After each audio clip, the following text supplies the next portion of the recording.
আজ যদি আপনি থাকতেন। আপনি বিড়াল ভালোবাসতেন জানার পর থেকে কোনোদিন বিড়ালকে অন্য প্রাণীদের মতো দেখিনি। ভেবেছি যদি আজকে আমার কোলে বিড়াল দেখে আমাকেও কোনো নাম দিয়ে দিতেন, ইস, কি সৌভাগ্যের না ব্যাপার হতো। রসুলুল্লাহ থেকে পাওয়া নাম, একই চারটিখানি কথা। রসুলুল্লাহ থেকে নাম পেয়ে আবু হুরায়রা রাদিয়াল্লাহু তাআলা আনহু কত খুশি না হয়েছিলেন সেদিন। সারা জীবন তার নাম এটিই ছিল। পেঁয়াজ পছন্দ করতেন ভীষণ। ছোটবেলায় যখন তরকারি থাকতো না, কাঁচা পেঁয়াজ আর পান্তা ভাত খেতাম। এমনকি বাহিরে যে কোনো নাস্তার সাথে পেঁয়াজ ছাড়া যেন চলতই না আমার। কিন্তু যখন শুনলাম আপনি এটা অপছন্দ করতেন, তখন থেকে আমিও কাঁচা পেঁয়াজ আর কখনো খাইনি। আপনার প্রিয় এক খাবার ছিল লাউ।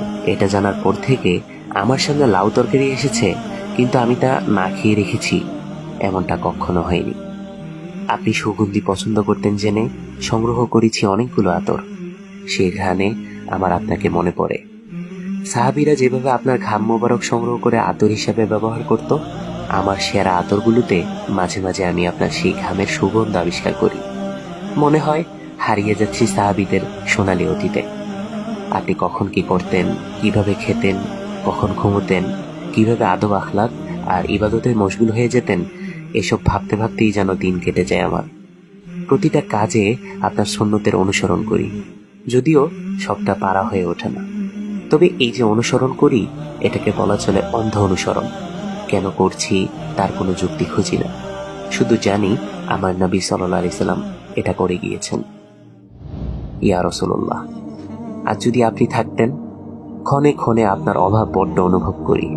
ভাবি হয়তো যেদিন আপনার কাছে যাব, মক্কায় নির্বাসনে সেই 2-3 বছরের ঘটনা আর আপনার তায়েফ থেকে ফেরা রক্তাক্ত ঘটনাগুলো আপনার খুব কাছে বসে মনোযোগ দিয়ে শুনব।